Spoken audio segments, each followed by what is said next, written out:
Chapter 2. In my mind, President Snow should be viewed in front of marble pillars, hung with oversized flags. It's jarring to see him surrounded by ordinary objects in the room, as like taking the lid off a pot and finding a fanged viper instead of stew.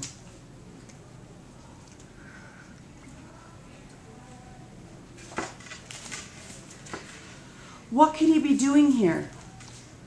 My mind rushes back to the opening days of other victory tours. I remember seeing the winning tributes with their mentors and stylists. Even some high government officials have made appearances occasionally. But I've never seen President Snow. He attends the celebrations in the Capitol, period. If he's made the journey all the way from his city, it can only mean one thing. I'm in serious trouble. And if I am, so is my family. A shiver goes through me when I think of the proximity of my mother and sister to this man, who despises me, will always despise me because I outsmarted his sadistic Hunger Games, made the Capitol look foolish, and consequently undermined his control. All I was doing was trying to keep Peter and myself alive. Any act of rebellion was purely consequential. But when the Capitol decrees that only one tribute can live, and you have the audacity to challenge it, I guess that's a rebellion in itself. My only defense was that I was pretending that I was driven insane by passionate love for Peter. So we were both allowed to live, to be crowned victors, to go home, celebrate, and wave goodbye to the cameras, and be left alone until now. Perhaps it is the newness of the house, or the shock of seeing him, or the mutual understanding that he could have me killed any second, makes me feel like an intruder. As if this is his home and I'm the uninvited party. So I don't welcome him or offer him a chair. I don't say anything. In fact, I treat him as if he were a real snake, the venomous kind. I stand motionless, my eyes locked on him, considering plans of retreat. I think we'll make this whole situation a lot simpler by agreeing not to lie to each other, he says. What do you think? I think my tongue has frozen and speech will be impossible, so I surprise myself by answering back in a steady voice. Yes, I think that would save time. President Snow smiles, and I notice his lips for the first time. I'm expecting snake lips, which is to say none. But his are overly full, the skin stretched too tight. I have to wonder if his mouth has been altered to make him more appealing.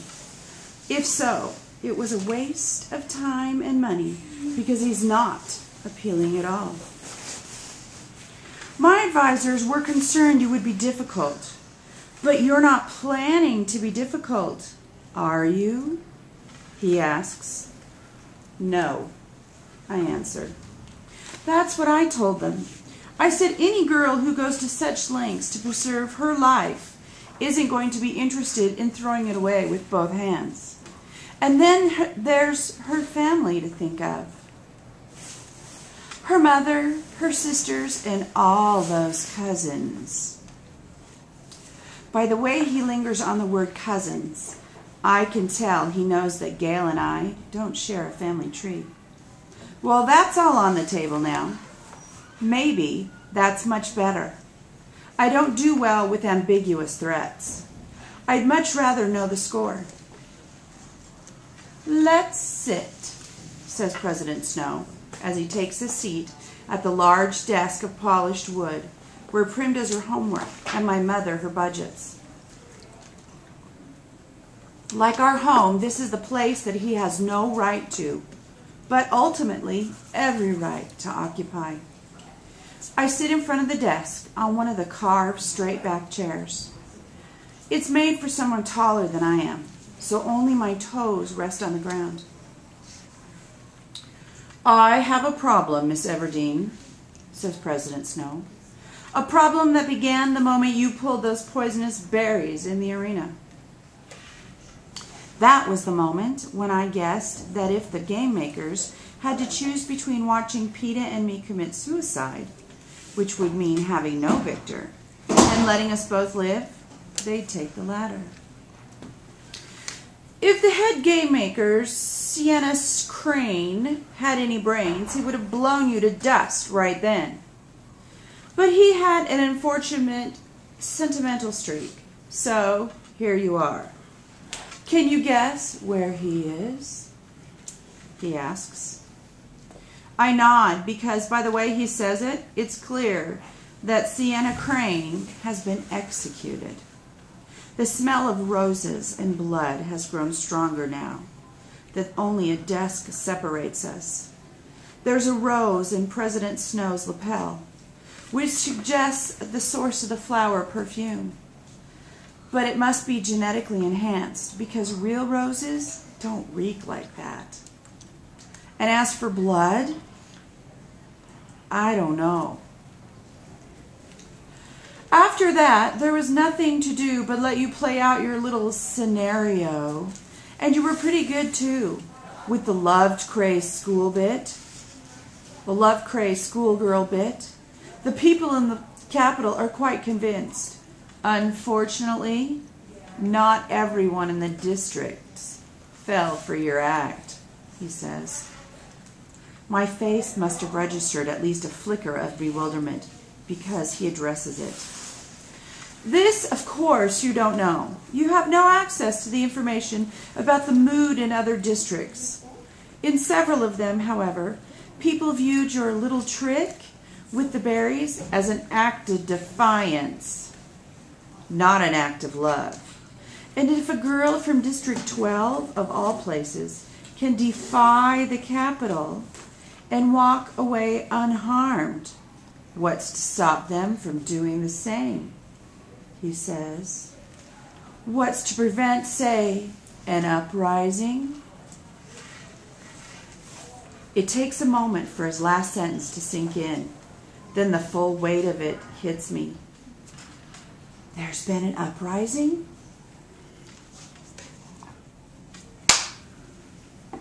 Not yet. But if they follow the course of things, doesn't change, an uprising have been known to lead to revolution. President Snow rubs a spot over his left eyebrow, the very spot where I get my headaches. Do you have any idea what that would mean? How many people would die? What the conditions those left would have to face? Whatever problems anyone may have with the Capitol, believe me when I say that if it releases its grip on the districts for even a short time, the entire system would collapse. I'm taken back by the directness and even the sincerity of this speech, as if his primary concern is the welfare of the citizens of Panem, when nothing could be further from the truth. I don't know how I dare say the next words, but I do. It must be very fragile if a handful of berries can bring it down. There's a long pause while he examines me.